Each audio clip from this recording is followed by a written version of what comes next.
So, I've come into the shop early today. I hope I'm looking at the camera because I wanted to film like a sort of shop day vlog thing, which I thought you might be interested in. Because I've revealed like several times that I have a chronic illness, which means that I sort of end up micromanaging my time. I do have a friend that always says to me, how do you get all this stuff done, you know? The main secret, which is not much of a secret, is that I have to have a nap every afternoon. I tried at the beginning of the year not to do that, and I just ended up getting migraines all the time, which was really bad because they last for 3 days. You know, once they get a hold, I just can't get rid of them, which is really, really horrible. So I'm back to having a nap in the afternoon, but it means that I get a lot more done. I thought you'd like to see what I have to do. So I'll come and pick up the camera. So this is the shop, and the door's locked at the moment because I'm not going to open just yet. So this is the back of the window. So you can see, haha, do you see ribbon weaving cushions? The window doesn't actually have a back. It is a sideboard with stuff, you know, stitch rippers, needles, scissors, that kind of thing. So I have to lift this in and out, and it's a great big, you see, 1930 sideboard. It's the end of April, like literally tomorrow. Trying to decide whether to start off a new month with a new window, but it's a lot of work and we're having work done on our house. My back is really sore because we're sitting somewhere else in the evening. So I've got some parcels to unpack. I've put my quilt to finish stitching the binding on. I've nearly finished. Yeah, it's been a few months, but anyway, for those of you that don't know, my shop is, it's not just my shop, there's a group of us, although I do like all the buying and all that kind of thing. But anyway, I'm trying to promote people to be as sustainable as possible. When I set it up originally, one of the biggest things was making sure that all of the packaging was biodegradable or recyclable. So I know what this is. This is paper bags. The sad thing is it all comes in a crap ton of plastic. What I will do is I will take this home and I can recycle soft plastic. I know people worry about paper particularly getting wet, but you know, somehow people manage before plastic. Do we really need two? But anyway, so we've got 100% recycled brown paper bags. I think this is tissue paper. Again, plastic tape. There's yards of it. Really, oh, just so much. Again, I know the concern is it getting wet, but you know, the stupid thing is there is a biodegradable plastic film that would stop it getting wet during posting. Maybe they had a load of this stuff and they're using it up, which is absolutely the right thing to do. If you've got plastic, soft plastic, and you don't know what to do with it, you have to use it. Say you sell stuff on eBay and you have at some point bought some plastic posting bags like that grey one I was showing you. If you've bought 100 or 250 of those, it's no good saying these are plastic, therefore I should just ditch them. Because then what you end up doing is looking for a biodegradable or recyclable alternative, and you're basically using up two things. So maybe I should cut that company some slack, and maybe they are using up the tape that they have. Again, 100% recycled tissue, 100% biodegradable. I just realised I bought a different size tissue. The other one was biodegradable too. You see it's much smaller. Because we've got an old-fashioned shop counter, you know, like a haberdashery counter, as the drawers. I think what I'm going to do is fold it over. I have realised that it is shop opening time. 7 minutes late opening. Anyway. Okay. Oh, we rushed off our feet, see? Yeah? So I think now the shop's open, I shall carry on unboxing on the counter. It's in a cat food box. I get a lot of cat food boxes. Oh, I wish they hadn't put tape all the way around the outside. I could have used this. It's such a nice colour. Oh, this is a right mess. Also, I was told they were all wooden and they're not. I was told they were all silky and they're not. However, I do have dedicated people that collect this stuff and use it because of the colours and vintage stuff, so I'm sure once I tidy it up it'll be okay. I'm not going to take any more out because I don't really get the gist of that. Oh, she's so pretty. We have a half doll for Pincushion. Oh, wow. Oh, I like her. The reason why I've got some more of these I went hunting for some more because I had a customer come in last week who bought 8 of them all at once. So I had none left. Oh, she's lovely too, look at that. She is an arms returning, so she's even more complicated and in terms of what's going to survive and what gets broken. So these are like from the 1920s and 30s. She is also an arms returning. So I have one arms away. She's up on the shelf. I might show you later. So there's my one and only arms away, and this is where they live. All the Pincushion dolls will go up on here. She's another arms returning. Well, she's got one arm returning. Well, I suppose they both are really. Isn't she pretty? She's really unusual too, a massive hat. Yeah, the newspaper, really good, but then I'll have to pick all of the tape off. Can't just put it all in with like sellotape and plastic tape on it. You've got to take all that off. Oh, wow. Oh, she's got a tiny, tiny bit of damage to her bow, but I think it's okay. See, it's just like a little dink on the back. She's another unusual one, and lots of ones I haven't seen before. Pincushion dolls are really interesting, actually. I don't know if I've ever done like a little history of them.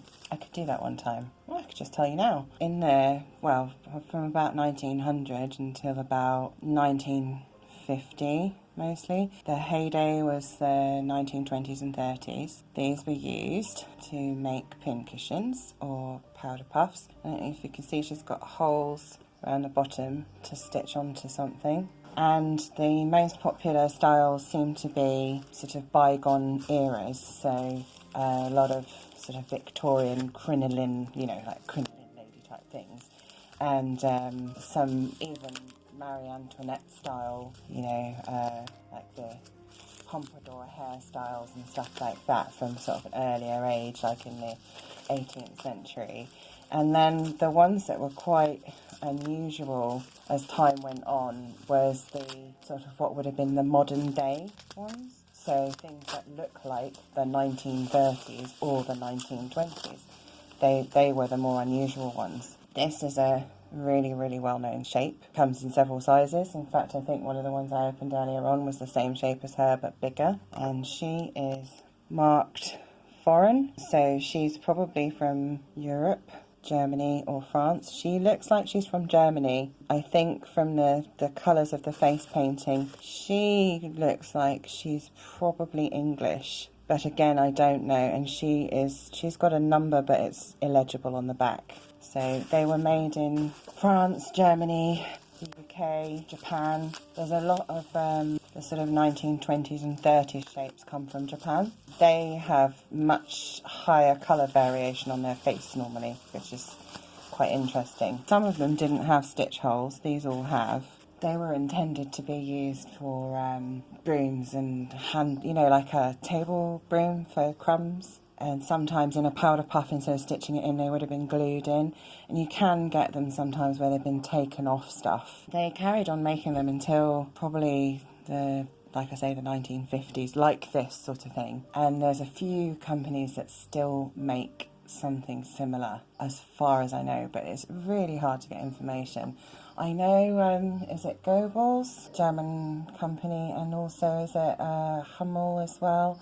I think they both made them, but they're much better than these. These are like mass-produced. These are like, you know, pressed glass jars almost in their commonality. But it seems to have been something that was really, really fashionable. Everyone had them, everyone remembers them, and then they just fell out of favour completely. And then people are like, what even are these? I don't know. And then the last bit of packaging is we have brown paper to wrap parcels in. So I knew we were getting close to the end, so I bought a bigger one. I think it's 1,000 metres. But we also sell it, a metre or 10 metres or whatever someone wants, and we often will sell that so that people can stamp their own. There's a little basket of it for sale. And then I'll just say one other thing. These are some of our bags. These are misprints that I managed to find. So they were printed for somebody else. They're paper, they're biodegradable, and they're big enough to put a quilt or a cushion or whatever in. So the only other thing I'm going to do is once I've done all the pricing is then I have to go around and clean everything. And I clean the windows on a Friday. That's what I'll be doing. But do you really want to watch me clean windows? I don't know, it's probably just as exciting as standing here looking at paper bags. So I'm attempting to film myself. I have no idea what this is because I'm doing this on my phone. I wish I had a separate camera because I've just been checking the emails for the shop, and we've been asked to go to some DIY tool show in a couple of weeks' time. You know, would anybody be interested staff-wise? You know, because the craft element, and it sounds really good. It's a television program from Channel 4, I think, and it sounds really good. But we do get asked to do things like that a lot. It's not because of us, it's just because of the way the shop title looks. So it's not because someone's been in here and gone, oh, that's an amazing shop. And then there's another one underneath it from the Great British Sewing Bee. They've also asked if we would put a poster up in the window, which I keep meaning to do, but it's big and it's in colour. There's quite the assumption that you'll go home and print it off. We don't get anything. We don't get any... Or we'll just get people seeing the poster and going, oh, that's good. They support the Great British Sewing Bee. Yeah, if I remember, I will do it because I love encouraging people to sew.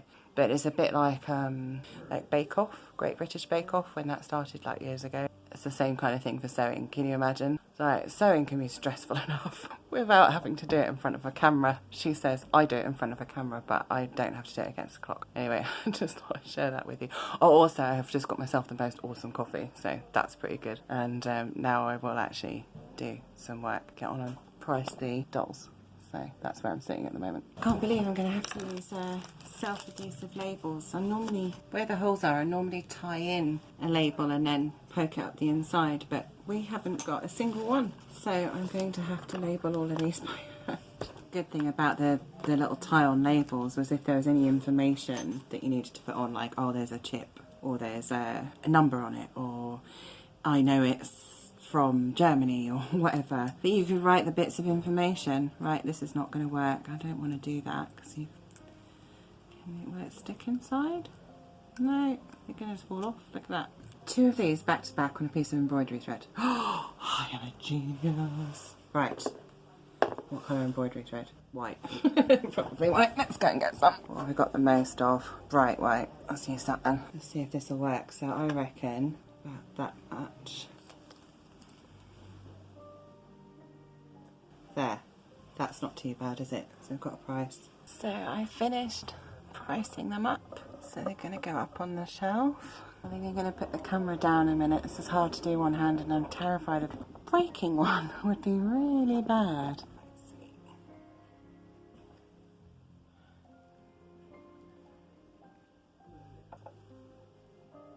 You might have noticed I only put 7 up there because she's coming home with me.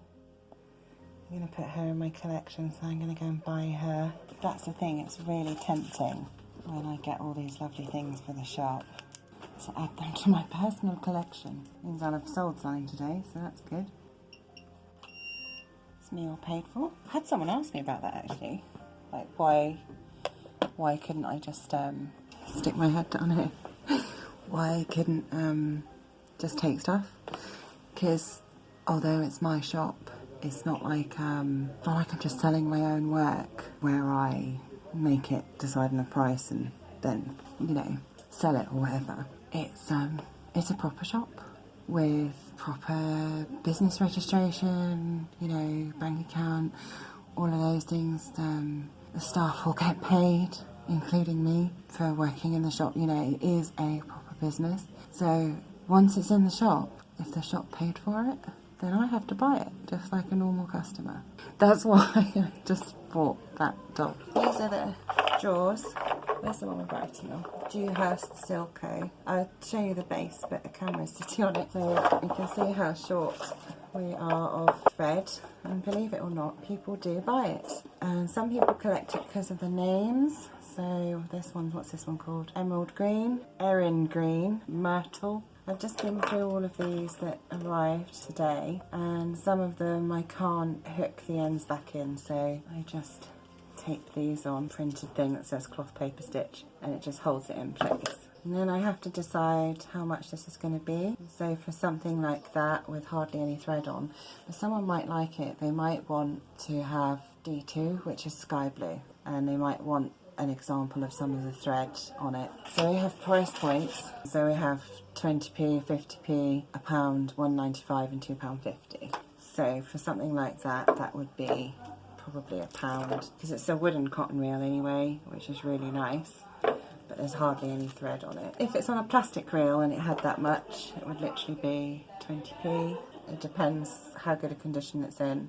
It's actually the job lot I got is a little bit better than I first thought when I showed you earlier on. There's a couple of interesting things here. These are Coates and Clark, but they're extra strong. People are often looking for this stuff. I don't even know where you get it from. You can't get it from my wholesaler. You know, it's like if I get buttonhole twist, which I do sometimes, so I'm sort of talking to the camera. I don't know if you can see me. Someone to set up the camera. The last thing I have to do when I've done that, I just did that one easily. There are certain colours that I have to take the names of because years ago they were quite descriptive in a racist way, and I won't sell those in my shop. I haven't had any for a while. I think it was a particular time period and then it changed. I did have some 1950s Clark's like linen thread, and that did have some, and I took all of the labels off. So it's one of the things that you get confronted with quite a lot doing vintage stuff. Obviously the world has changed, thankfully, quite rightly so, but there is still stuff that is, there's no beating about the bush. She says beating about the bush.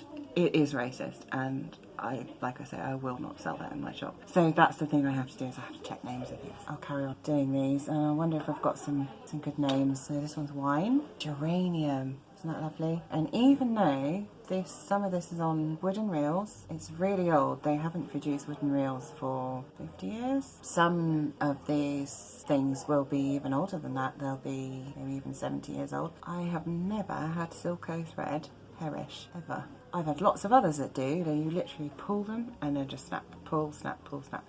Silco, no, indestructible. I think it might be something to do with the mercerizing process, which is, as far as I understand, it's like ironing really hot the thread, and it does something to it, preserves it in some way. So what's this one? Light lime green, Parma violet. Oh, I used to love Parma violets when I was a kid. Lotus blue.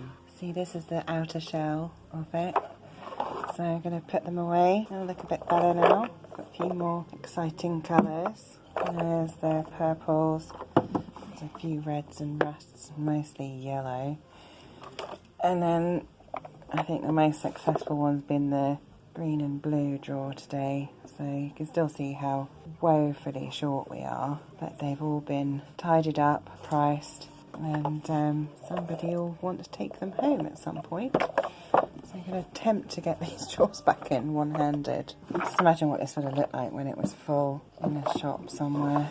We display it open like that, so I have to keep an eye on it, dust-wise and that sort of thing. So these are some of the old threads that don't go in the Silco thing.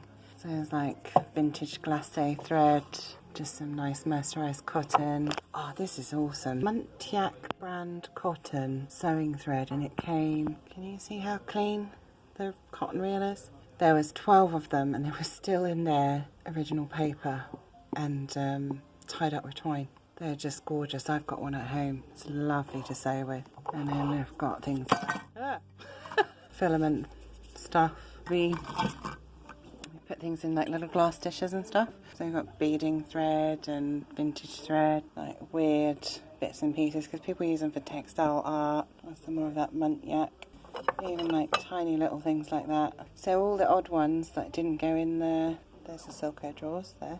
They'll go in these dishes. We used to have them all on the table. I changed this quite a lot. So at the moment it's sort of focusing on craft. So we've got craft panels, buttons, little crocheted bits, glue, lace, all the little ribbon bits and pieces. But we used to have everything in these glass dishes on the table. Oh, and the belts.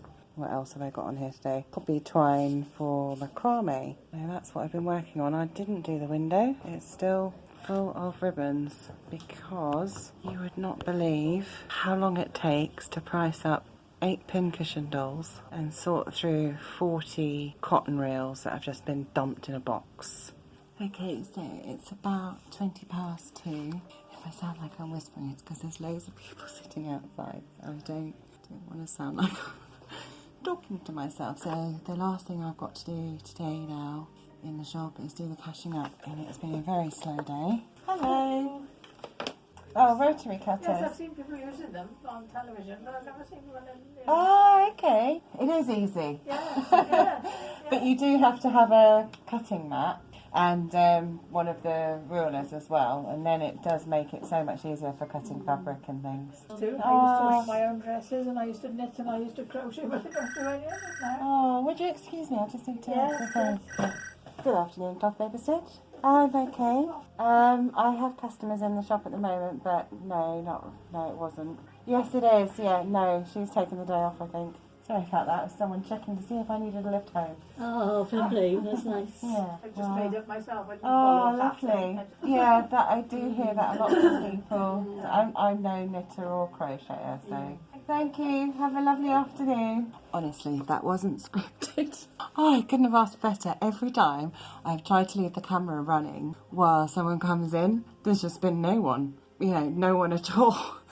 So for me to be doing that anyway, so I've got to cash up, and it's probably way after 2:30 now, but sadly, since the pandemic, we've not been able to open any longer. We open 4 hours a day, 10:30 till 2:30. That seems to be as much as we can cope with. That seems to be like the balance between taking enough to keep the business going and paying everybody and not missing out on sales. Weirdly, if I was to stay open now until 5, we used to be open till 5, I probably might have someone look in the window. It just doesn't make financial sense. So it seems weird to only be open for 4 hours a day. But at least we're open 5 days a week, you know, we're open Tuesday to Saturday. So I have to settle up the card machine. So it was a card payment, that was me. So that just means that everything gets cleared down and it starts with zero balance again tomorrow. And then I'll have to count the float and all of that and take the cash out. Okay. Honestly, calculators and me don't go together. Anyway, so that's pretty much my day in the shop. I could just go around turning all the lights off. Bye.